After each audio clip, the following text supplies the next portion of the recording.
Greetings, Guardians, and welcome to our Twitch channel. The live stream will begin in just a matter of moments. This is an audio check so that we can properly adjust our levels and so that you can too. If you can hear us and you're in chat right now, please sound off with a hell yeah. The stream will begin at the end of the countdown.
There's been a development on Mercury.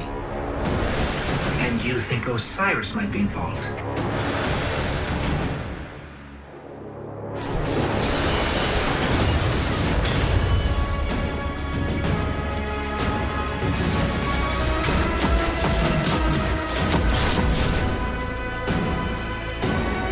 I predicted many things, but I never saw you.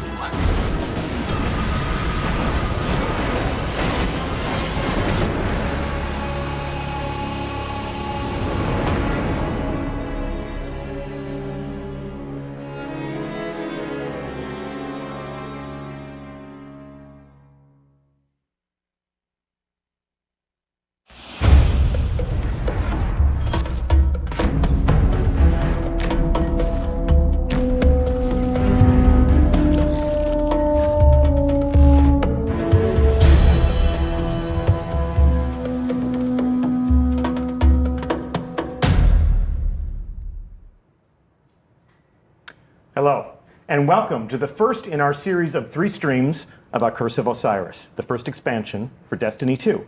I'm Deej from Bungie, and I will be your host for today's conversation and playthrough. And I'm joined on the couch in the hot seats by 2 of the 4 developers that I'll be introducing you to today.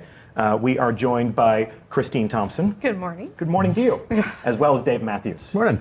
Glad to have you both here. The focus of our show today is the new story that we are telling in the Curse of Osiris. We will be talking about the places you'll go. We'll be talking about the characters that you will meet. First, let's introduce our audience to yourselves. Christine, talk to us about what you do at Bungie and what was your contribution to this expansion. I started as a writer at Bungie a couple years ago. I worked on live events, Rise of Iron, the Destiny 2 campaign. For Curse of Osiris, I am the narrative lead, which means I am coordinating all of the teams working on the story of Curse of Osiris. I work with the writers, our narrative designers, audio, cinematics, and work with Dave and Dan Miller, our design director, and put it all together and make the story. So that's a unified approach all the way from the major themes of the story that we're telling, all the way down to the flavor text that goes on a weapon. Everything. And Dave? Yes. Morning. Morning. Talk to me about how long you've been at Bungie, what you've been doing since you joined us, Sure. and what was your contribution to what we're about to take a look at. So I've been at Bungie for about 8.5 years. When I first joined, I used to work with the characters and hard surface teams, so weapons, vehicles, all the combatants, as well as all the gear that you had. And as time has progressed, I've worn a few other different hats, including creating large spectacle moments throughout the game. And in Curse of Osiris, I'm acting as the art director. Awesome. Well, with those introductions on record, we'd like to introduce you to some of the characters that you will meet in Curse of Osiris. Spoiler alert, if you have not finished the Destiny 1 campaign, we will be discussing some of those details throughout the course of this conversation. And if you want to start playing this expansion unaware and completely ready to discover new things, you will be learning some things about what we have in store for you. So it won't hurt our feelings at all if you evacuate the stream right now and join us in the game on December 5th. Yep, hear no evil, see no evil. With that said, we'd like to introduce you to the man himself, Osiris.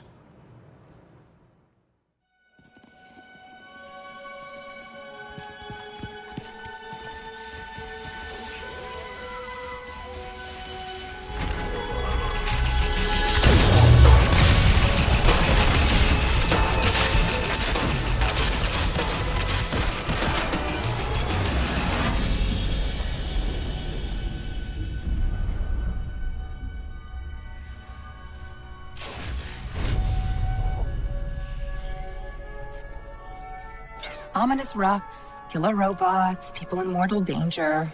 Seriously, aren't you tired of this? Fatigue is a distraction from our purpose, as are complaints. Oh, I haven't begun to complain yet. Ouch! Ugh! Now I'm complaining. Focus, Sagira.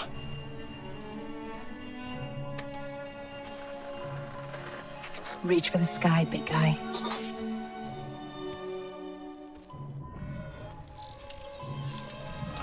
La facel! Need help? Again? I've got it, thank you.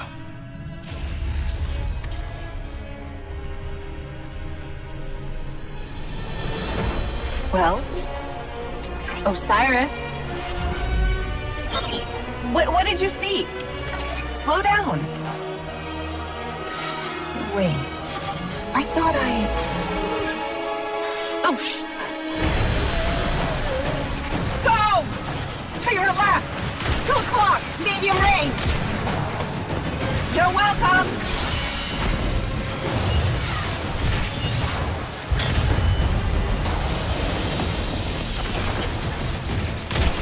You know, I can't help but notice that even with all of reality to explore, you keep picking the places where they shoot at us. We can't stay here. If the Vex succeed, it's the end of everything. Sagira, we can see your light. You have to go. Nope, not leaving you. Without me, there's no coming back. If I don't stop the Vex, there won't be anything to come back to. I'm doing this for the both of us. Don't you even... Osiris!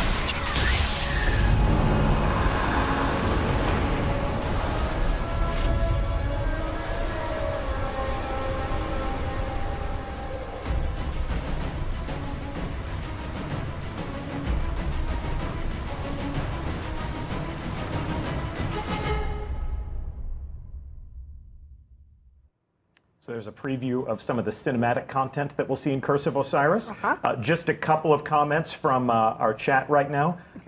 Osiris has a fidget cube. Osiris has a named ghost. Osiris has a named ghost. So he's a special guy. First question, point of order, why is Osiris in the Vault of Glass?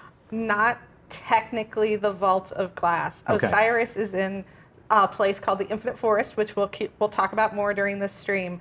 It is a reality engine the Vex use to simulate all of the aspects of reality that they can touch, because they are looking for something specific. They are looking to brute force reality and find the thing they want. And Osiris is there looking for it too.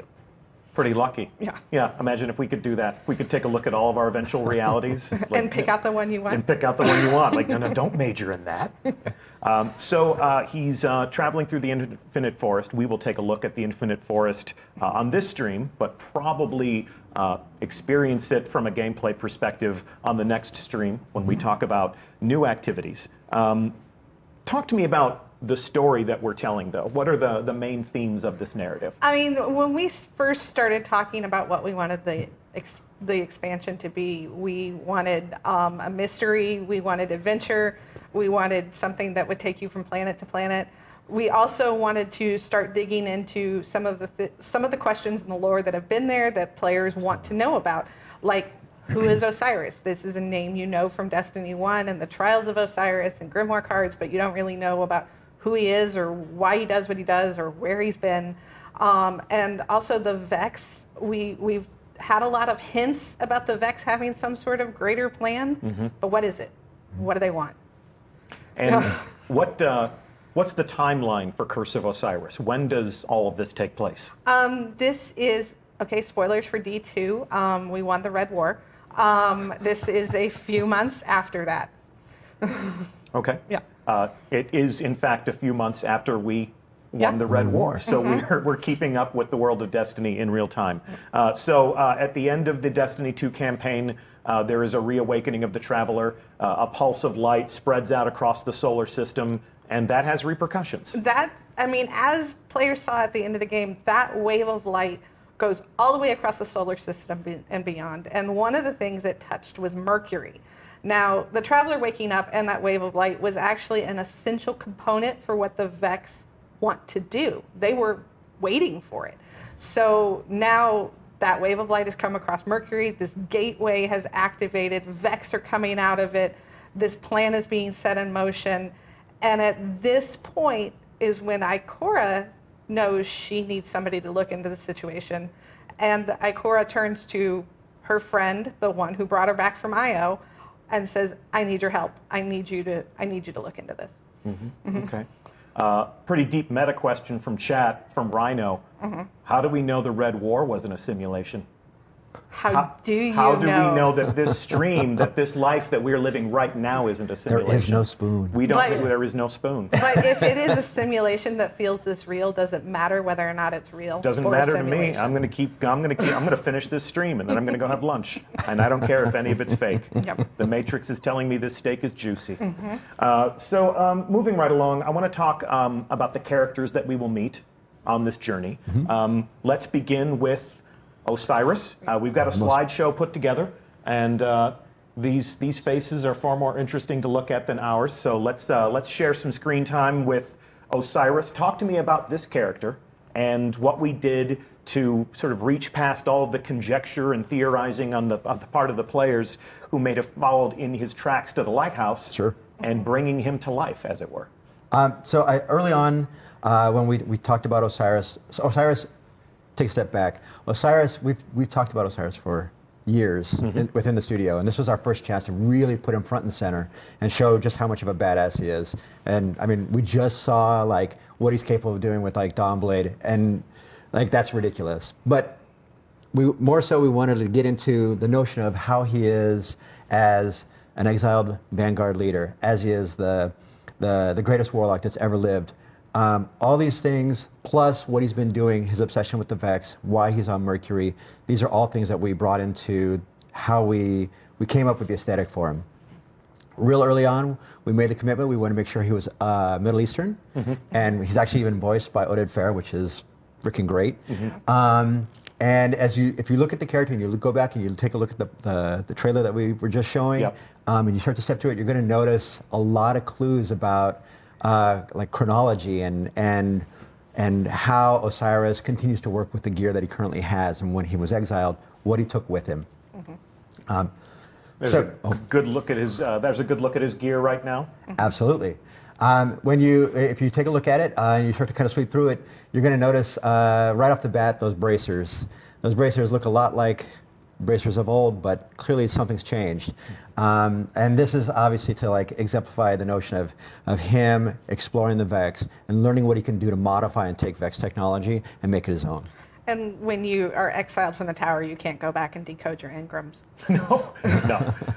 But before his exile, he was a powerful figure in the tower. I mean, he was essentially their commander, Yes. right? Absolutely. He was Zavala before Zavala. Yep.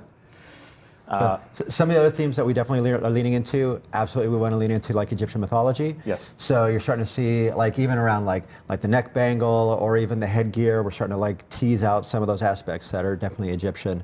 All these things that pay homage back into like that mythology of just how great of a character Osiris is. Shout out to one of your peers. This is a piece of concept art created by whom? Ryan Gitter. Ryan Gitter. Awesome work, man. Mad Thank you, artist. Ryan.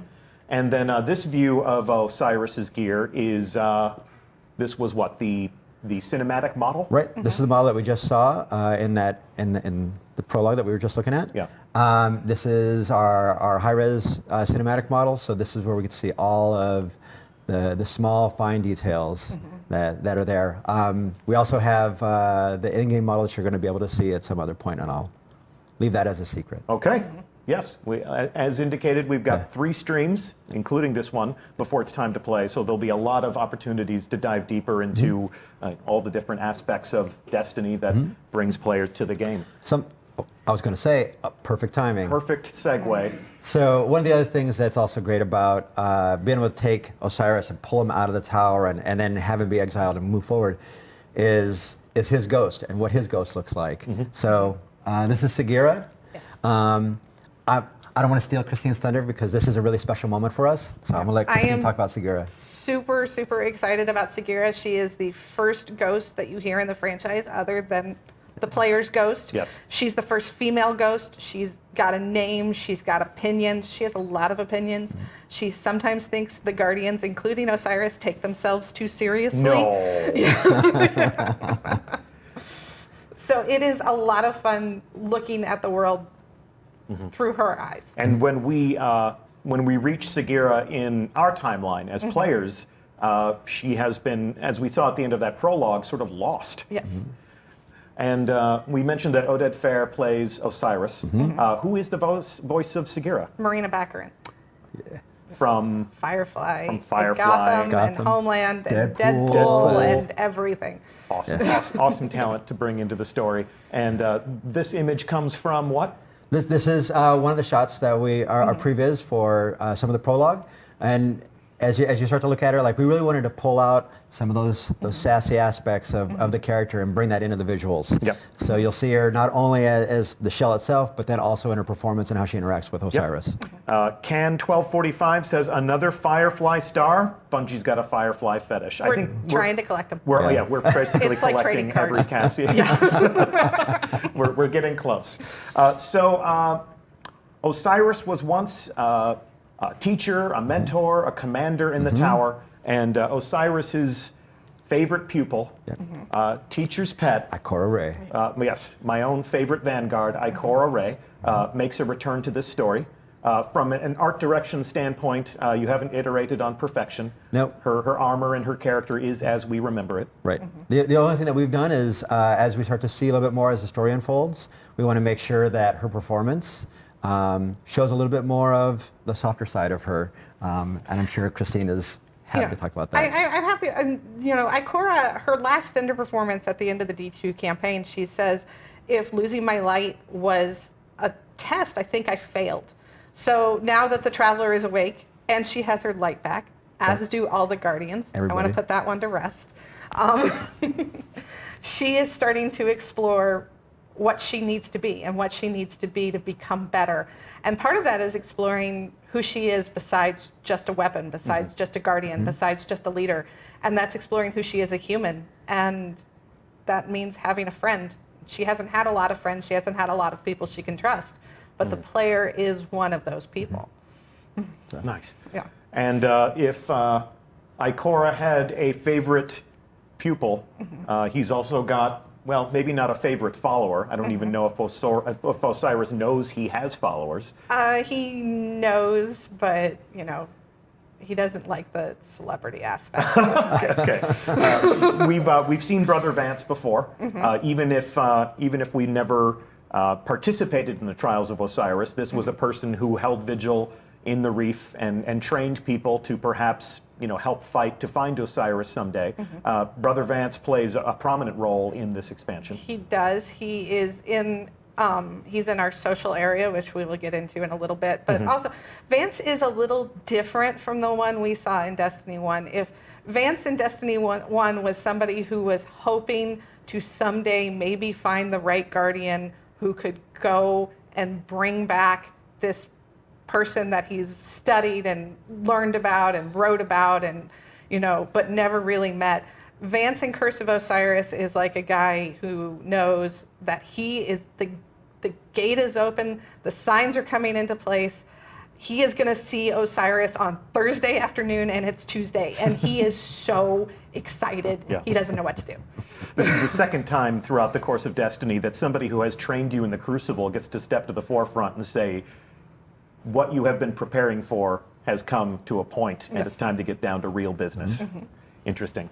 And of course, we have some new destinations. We're going to go to new places where we will encounter these characters.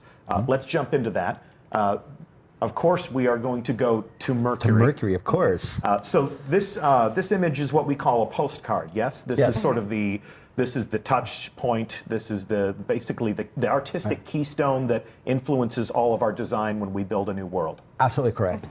When we're thinking about a new destination like Mercury, we come up with a variety of pillars of a phrase or a word that tries to encapsulate what we're trying to achieve there.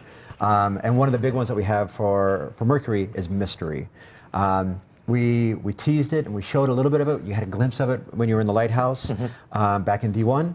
And everybody always wanted to understand what it was like to be out there. So as you start to look at this concept and the other locations on the present version of Mercury, we use that as a way to look for to create mystery, to create wonder, to create a sense of discovery of what's around every corner. We use that as our guiding touchstone for how we look at our environments, how we create the landscape, how we create the props that exist inside of it, lighting, environment effects, all those things come back to that guiding picture. Christine, in terms of the chronology and the lore, Mercury was a lush garden world. Yes. And then the Vex show up and ruin everything. So they've turned this into their own machine world, essentially, Right. They've hollowed out the core of the planet, and that is something we're going to talk about why they did that. Okay, and that's one of the mysteries that we'll solve. And then this is obviously an in-game view of that environmental landscape. Sure. Just a piece of Mercury right here. Yeah. And what you're seeing is that's the gate that actually takes you to the infinite forest, and that's something that Christine was talking about just a couple seconds ago. Yeah. Their reality engine. Their reality engine. So this is an opportunity for us not only to be able to, as a player, to be able to see Mercury on the surface and where we're at right now and today, but then also by venturing through the gate, you can start to explore the mechanisms that is the machine, and then also past, present, and future of Mercury. So this is a concept of the infinite forest. This piece of concept art was created by who? This one is also Ryan Gitter. Ryan Gitter, hard at work making awesome stuff for us. Thank you, Ryan. So this is their reality engine. These are their machines. This is essentially how they jump through time and space and look at every possible eventual outcome of everything that they do. Right. I call it trying to find the equation for the future. Yeah. And then once we look at it in game, this is sort of a jumping off point, and then you can make your way through that landscape. As the Vex move through this space and as they tackle every different possible reality, what is that? How does that manifest itself physically in that environment? So, great question. Fabulous question. One of the things that we wanted to make sure early on, when we're starting to think about how we want to interact with the Vex and get into their lore, their ecology, we want to be able to expose players not only to the present Vex that they've seen and they've fought against for quite some time, but this now is an opportunity for us to dig deeper into the precursors and the descendants, which are also going to be facing in Curse of Osiris. This landscape that you're also seeing, I think it's really important to talk about how the gameplay unfolds inside of the Infinite Forest. It's the way that we built it. It's the first time you play through this mission, you'll run through it and you'll experience certain foes and certain objectives.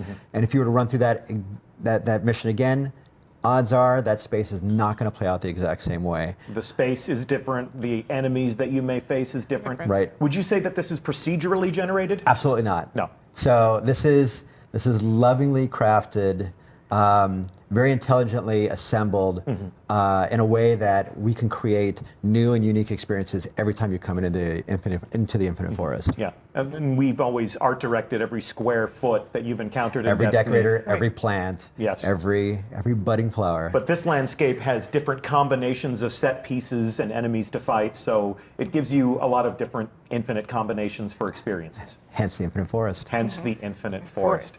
And as we move through this space, we can also experience the Vex manipulation of time. It's my understanding that we can show future Mercury. We can totally show future Mercury. Okay, so this is the Mercury of the future. What are we looking at here? So this is dark. This is deep into the future. We call this. We refer to this picture as the dark future. Okay. This is where the sun has gone dead. What you see in the foreground there is the lighthouse. After like a tremendous amount of entropy, there is no life on the planet. The only thing that remains is Vex. There's no life anywhere. No light, no dark, just Vex. Just Vex. Just nothing to light the way, but just a sea of red vexed eyeballs. Right. This is a piece of concept art created by? This is by Dorje. Dorje Bellbrook. Man, stellar. Wonderful, wonderful work. And then this is what it looks like inside of the game. Right. That's the lighthouse in the dark future. So it doesn't look the same. No, it's certainly. Oh, look at that. Yeah, it's completely just busted down. And good segue. The lighthouse in the dark future is not a hospitable environment. No, it's not. But the lighthouse of the now, yes, which is really what this is all about, is different than we may have remembered it. Yep. It looks like it's a little bit more hospitable to company and visitors. A little more lived in. So let me tell you a little bit about it. First off, did you manage to make it in Trials of Osiris? Did you make it to the lighthouse? Shout out to Pope Bear and Anbu. They took me to the lighthouse Once. Once. I was not hired for my thumb skills. How about yourself? Yeah, I've managed to make it there. Yeah. My fire team's been my two boys, Okay. Alex and Griffin. Yeah. They managed to help me get there. Yeah. They're better players than I am. No, it's good of you to give your sons backpacks. Yeah. Boat And anchor, hang on to Christine? them. I've seen YouTube videos of people who made it to the lighthouse. And I'm sure there are many people watching this stream right now for whom that has been their only exposure to the lighthouse as well, Yeah. is YouTube videos. And PvP, I am a target. Well, we're all targets in PvP. It's just a question of how hard a target are you. But for everyone watching and everyone who will play Curse of Osiris on December 5th, you're all invited to the lighthouse. As you said, Osiris's followers are very anxious about the signs pointing toward his return, so they've thrown open the doors and lit the candles. And they're ready for it to happen. So for us, like this is a really big deal for us to be able to have everybody get a chance to go to the lighthouse. This is an opportunity for us to pay off what people have only dreamed about going to.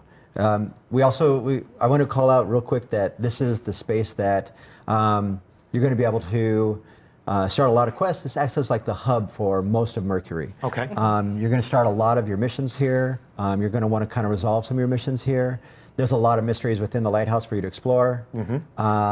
And there's a few people for you to interact with. Well, I have a controller in my hands, so let's go there now, shall we? Let's do it. Yep. All right. We break net live, and we are going to the lighthouse, and here we are.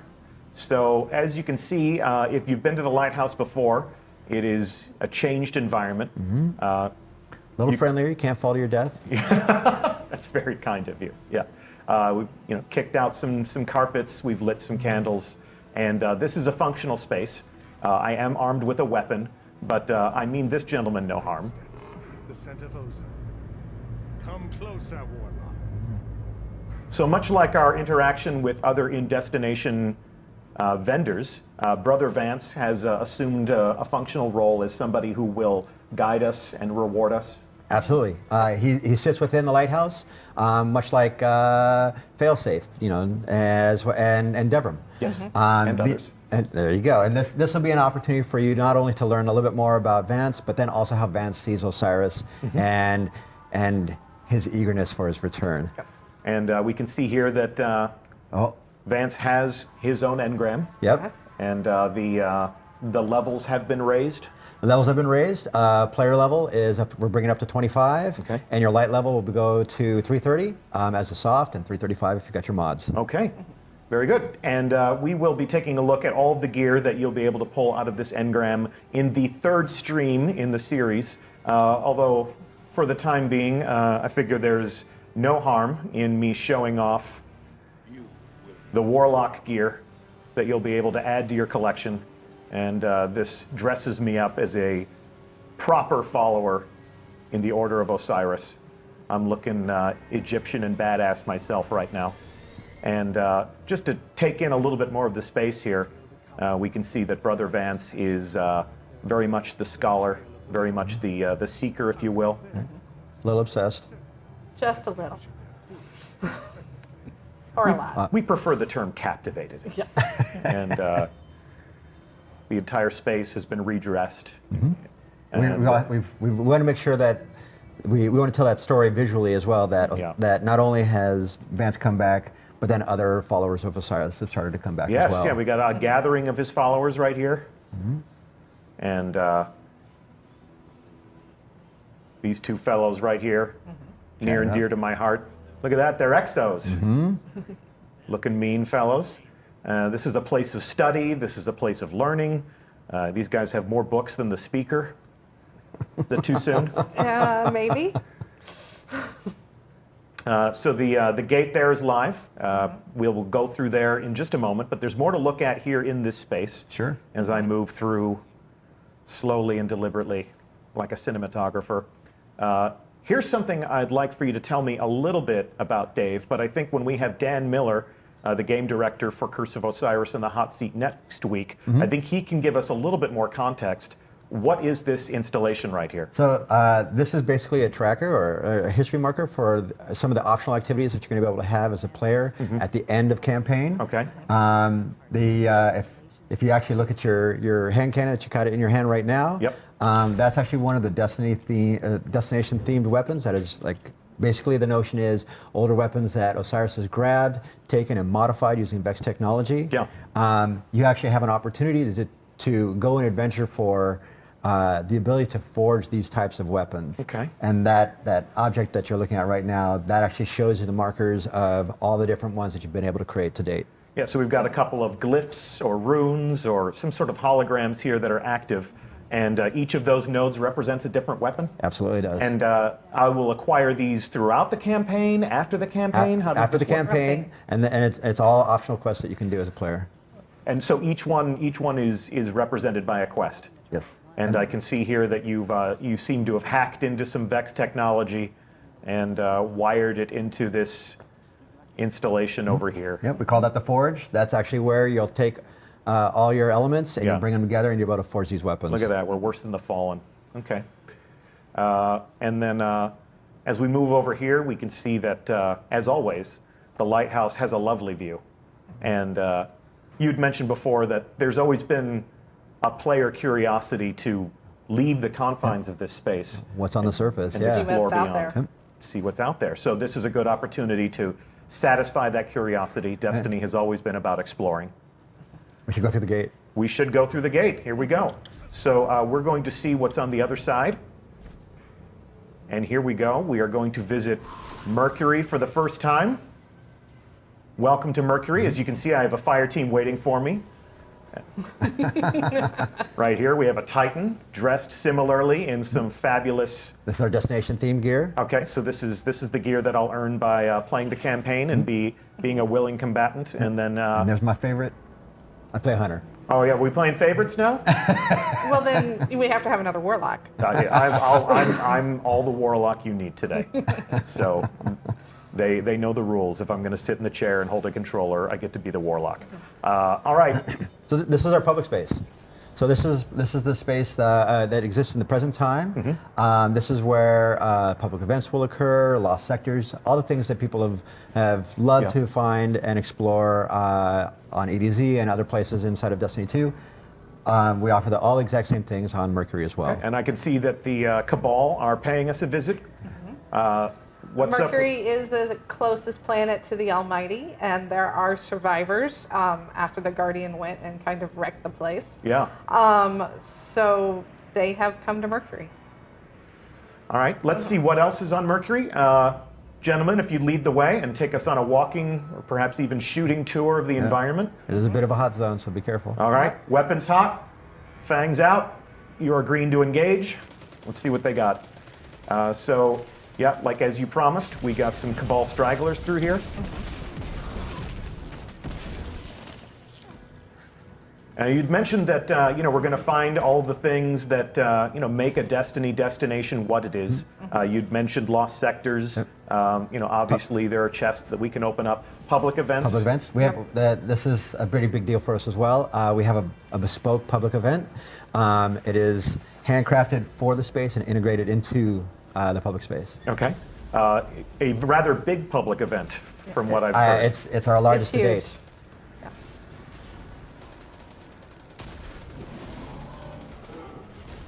Probably want to watch out. Yeah, watch out for that Vex milk. Radiolarian. Radiolarian fluid, please. Yes, come on, come on. You're sitting next to your narrative. You got to be on point here, man. As they have engaged the enemy, whether we like it or not, we've stepped into a war with the Cabal.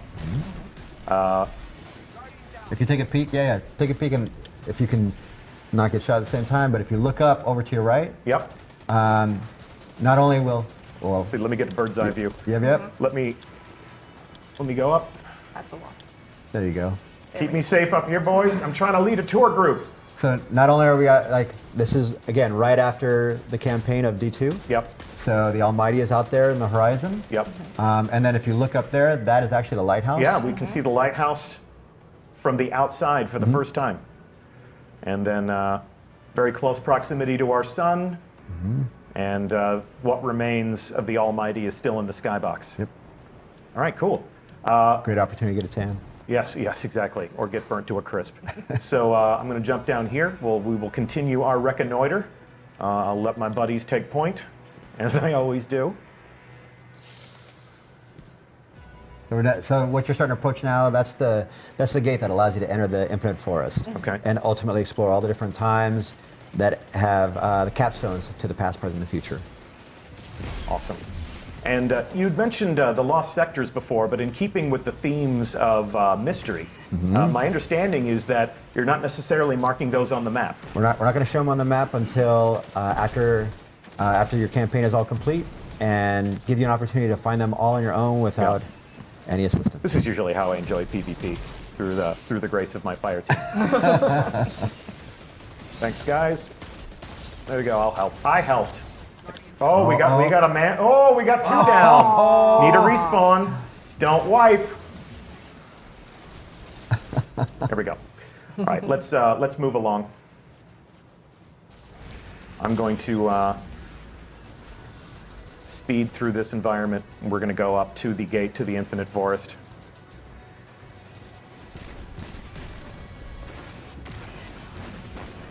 Yeah, and again, early on, we want to make sure that anybody that played PvP maps down on Mercury, that all this stuff felt familiar. And if you harken back even to like Black Garden days, some of the statues and things like that, we want to pull that idea and those concepts forward, and make this place feel familiar, yet unique and full of mystery. All right. We'll take one last look at Mercury. And then we are going to go through this gate, which will bring us into the Infinite Forest. I am now deep within the planet of Mercury. Yes. The Infinite Forest is pretty much fills the core of the planet. The Vex came in, they took it over, they hollowed it out, and they built this, and they keep building. From an aesthetic perspective, it was a goal of ours to make sure that we could create something that felt like it's sit outside of time and space. So we come back and look at that postcard, and now that you're here, boots on the ground, actually looking at space, we wanted to make sure it felt surreal, it felt dreamlike. Well, as my fire team forges ahead, I'm going to park right here, just so that we can take a look at the destination. Sure. We can see some of these different installations here. We call those trees. Okay. The Infinite Forest has to have trees. A forest needs trees. And what would the Vex consider a tree? And you can see that there's sort of a different aesthetic for some of the different trees. This one's pristine. This one is not. That one is not. These are all different trees that allow you as a player to go to different times. So as you, like the one on the right that you were just looking at, that will take you to the future, to the dark future. The one that's just slightly off to the left, that's going to take you to another version of the past, to the present, and then the one that's pristine that you're looking at right now is deep in the past when Mercury was a lush garden planet. And that is one of the things that we are leaving for player exploration. We're not going to show you Mercury of the past today. Not yet. By your command. Please, and, thank you. You can see we are, in fact, inside the planet. There is no sky here, only the natural ceiling of the planet's crust, I guess you would say. Mantle, maybe? Mantle? The crust? I really needed to pay more attention in geology, but I knew that wasn't the best possible future for myself. So much like the Vex, I made a command decision there. Fantastic. Well, I am going to take us back to orbit. I'm going to abandon my fire team, and They'll be okay. They'll be fine. Yeah, I wasn't much help to them anyway. So I'm going to return us to orbit, and we are going to move on to the next portion of this stream. So I'm going to thank you so much, both of you, for joining us on the couch and talking to us a little bit about the story. Hopefully we didn't reveal too much. Hopefully we have created that sense of curiosity so that you can jump in and you can discover these things for yourselves. This was a good teaser, I hope, and little taste of things to come. Yep. That was the goal. So I appreciate you both joining me on stream today. We are going to refresh the couch. We're going to bring 2 more developers onto the hot seat. But before you go, one more time, Dave Matthews, art director. Thank you. Christine Thompson, our narrative lead. Thank you. Thank you so much for talking to us. You are free to go, as they say. And I'm going to do an inspection of the director right now while you get back to work, and we welcome 2 other developers onto the hot seat. Awesome. Thanks so much. Thank you. So let's take a look at the director. Let's open this right now. Just want to give you a brief tour of some of the different things that you can expect to find as part of Curse of Osiris. The first thing that we will take a look at is the strike menu. As you can see here, the Heroic Strikes playlist, is coming back. Great source of cooperative fun with yourself and 2 friends, as well as a good source of rewards. You can also see that we do have a Mercury destination that we're adding as a node to the director. And thanks to the almighty, Mercury does not have all of its structural integrity. It's been devouring the planet as fuel. Thankfully, it takes a long time to devour a planet, so there's enough left for us to explore. I also want to take this stream as an opportunity to answer what has been a question since the original reveal of Curse of Osiris at Paris Games Week. We have made the promise of new raid content, and there have been a number of questions as to what exactly that means. And to answer that question, we have brought onto the couch 2 other members of our team. Stuart Monsky, this is your first ever Bungie stream.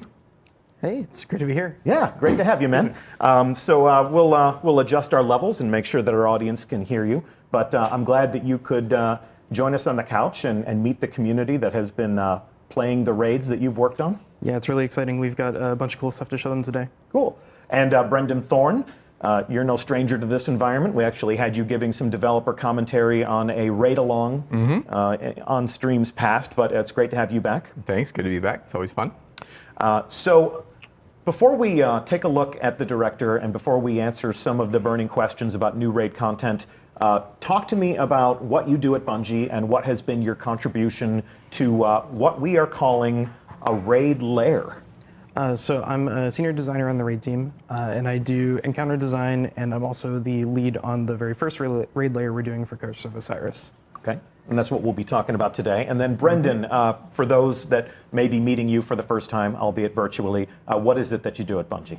I read Reddit a lot. No, I work on raid encounters and develop bosses. Okay, fantastic. So let's take a look at the director again. I'm going to open the Leviathan menu here.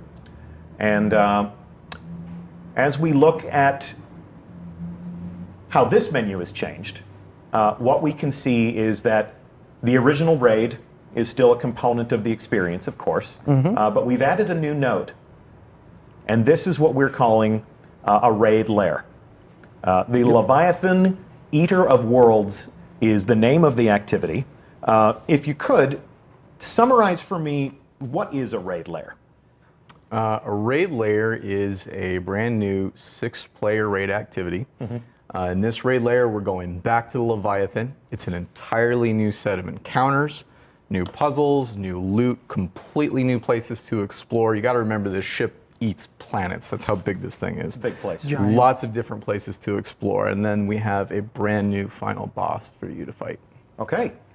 And then we also have the original raid. You can see here that the recommended power for the Leviathan is now 300. We're bringing everything up. We want to make sure that we have a variety of raid content to play. We don't want to deprecate anything. So if you're a Guardian that's reached your maximum potential, this becomes a challenge that you can enjoy again and again and again. If you're a Guardian who decides to join us in Curse of Osiris and you're looking for new challenges, you're taking us back to the Leviathan, and we get to face a new bad guy. Yep, and it doesn't matter if you've completed the Leviathan main raid either. You can play this anytime you want. Separate activity, requires 6 players. What is the scope of a raid lair if you were to try to size it up? So it's not as lengthy as the original Leviathan, but there's still a boss and then all the challenges leading up to them. So it's going to be a pretty sizable addition. Yeah, and it's no less challenging or less fun than any other raid we've made. This raid is a ton of fun. We've been playing a lot internally. It's extremely challenging. You're going to die a lot. We're gonna, okay. You're going to die a lot. That's the challenge? You're going to die a lot, Guardians. So hopefully that challenge is accepted. So let's see. What else can we say about this? We guide the Leviathan. We will also guide the raid lair. With your permission, I'm going to launch this activity. Let's do it. Sneak peek. All right. We'll take a look at that. Before we go down, if we survive after dying a lot, what are we going to earn? New armor, new weapons, new cosmetics, all at a higher light level. Okay. Yep, and we should also note that you mentioned we're bringing up the original Leviathan raids, so those rewards are going to get brought up as well too. So you're going to have a variety of raid content to pick from each week. Some nights you might feel like a longer raid, other nights you might only have time for raid lair. Gotcha. Okay. And then let's see. Will there be a prestige mode for the raid lair? We're going to have a prestige mode. It's brutal. The sandbox difficulty is way up. Yeah. Yeah, very- you're going to very die a hard. lot. You're going to die a lot. Okay. So talk to me about what motivated the team. Actually, let's come back and let's. I want to take a look at this one more time because there actually is something that I failed to call out here. Let's take a look at the menu one more time. What motivated us to handle raid encounters like this? Well, we wanted to make more raids, number one. We enjoy raiding the whole team raids together. We wanted more stuff to do. Yep. And we thought we could make a whole bunch of new encounters, new mechanics, new puzzles for people. We wanted to make new bosses. Okay. Yeah, it comes down to variety. We wanted a variety of encounters, like more puzzly raids, more sandbox-focused raids, and we also wanted to have variety in the amount of time commitment because, like you were mentioning earlier, sometimes it's hard to get a full group of 6 people together for 3 hours or so, or however long. So in the first year of Destiny, ever since the first year of Destiny, we've seen one major raid a year. Yep. But in the first year of Destiny, we obviously had the Vault of Glass, and then in the first expansion, The Dark Below, we had Crota's End, and then in the House of Wolves, we had Prison Builders, but no raid. But no raid, which was an interesting moment. With this, I can see that we have a node here that's blank. What are you going to fill that with? That's, excuse me, that's going to be the second raid layer, and it's going to be an expansion too. Okay, so we will have an additional raid layer added to the game with expansion 2. We're forecasting that for spring, if you're keeping track. This enables us to create content that raiders can enjoy more frequently, like you said, giving them more variety of activity and making sure that we are satisfying that urge, satisfying that that hunger for challenge and dying a lot more frequently. Okay, so as promised, we're going to launch this activity. So we now take you back to the Leviathan. If you're a hardcore raider that wants to go in blind, again, spoiler alert, I'm not going to show you how to play this raid, but I'll give you some sense of the first steps that you might take in this activity. And you guys, have you been play testing this activity with Team Velveeta? Oh yeah, Yes. Team Velveeta they are the best of the best we have at Bungie, and we use them sort of as our metric. They're a lot better than the raid team. Yep. So we try to balance around. Better than some of us. Yeah, I suck. So here we are. If you're a hardcore raider in Destiny, this environment is not strange to you. We are aboard the Leviathan in orbit around Nessus, and this planet-devouring machine, this space-faring killer of worlds, is a big place. Yeah.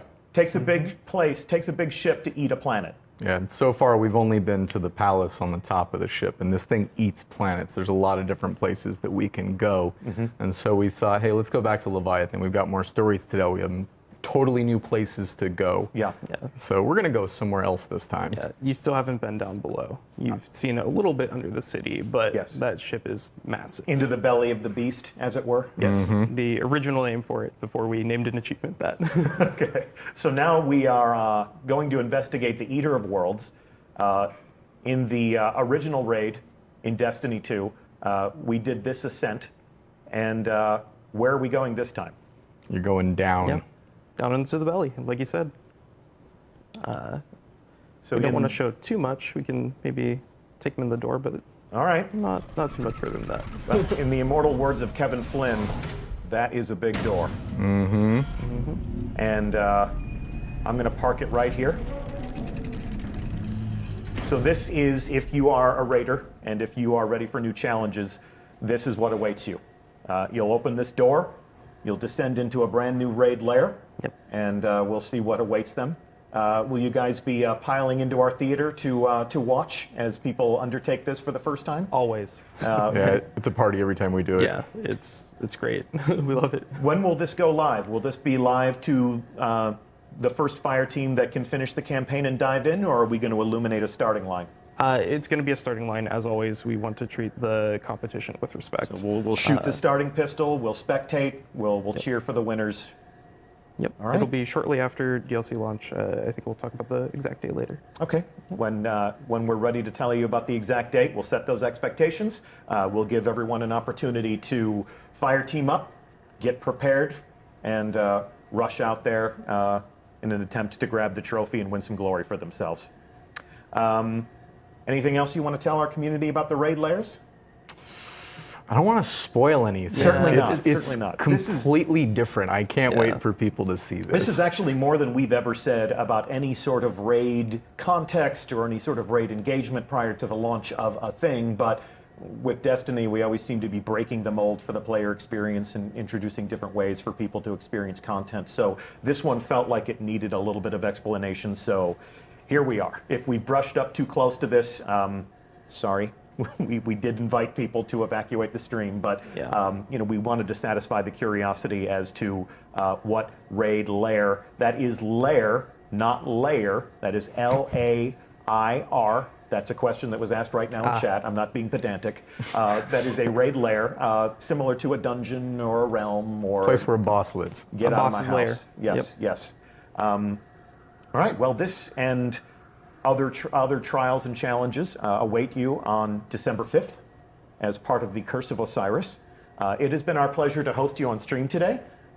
Stuart Monsky, Brendan Thorne, obviously I'm Deej, I've been your host, and I hope that you will join us next week. We'll have Dave Matthews back along with game director Dan Miller, and we're going to take a look at some of the different activities that you will play in the Curse of Osiris, including the biggest public event you've ever seen in Destiny, as well as a live fire exercise through the Infinite Forest. If that feels like more information than you need, we'll see you on December 5th. Otherwise, we'll see you in a week, and then a week after that to take a look at all the gear that you'll be able to earn in Curse of Osiris, or even as any player of Destiny 2 as part of Season 2 of the experience that will continue to refresh with different things to do and different things to earn. Thank you so much for watching. See you again in a week.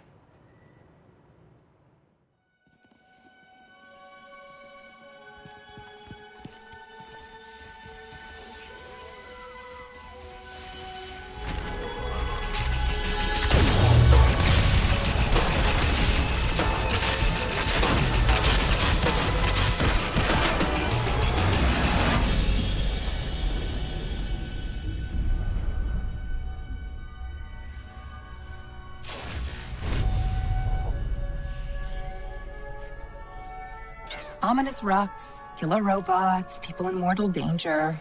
Seriously, aren't you tired of this? Fatigue is a distraction from our purpose, as are complaints. Oh, I haven't begun to complain yet. Ouch! Ugh! Now I'm complaining. Focus, Sagira.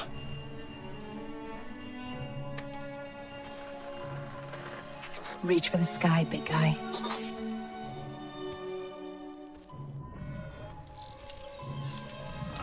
La facel! Need help? Again? I've got it, thank you.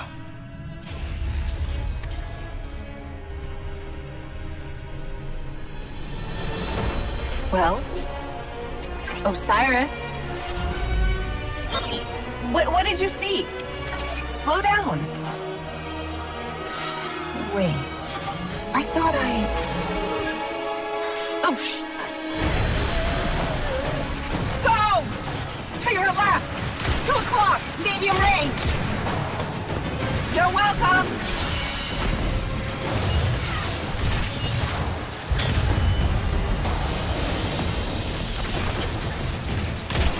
You know, I can't help but notice that even with all of reality to explore, you keep picking the places where they shoot at us. We can't stay here. If the Vex succeed, it's the end of everything. Sakira, we can see your light. You have to go. Nope, not leaving you. Without me, there's no coming back. If I don't stop the Vex, there won't be anything to come back to. I'm doing this for the both of us. Don't you even... Osiris!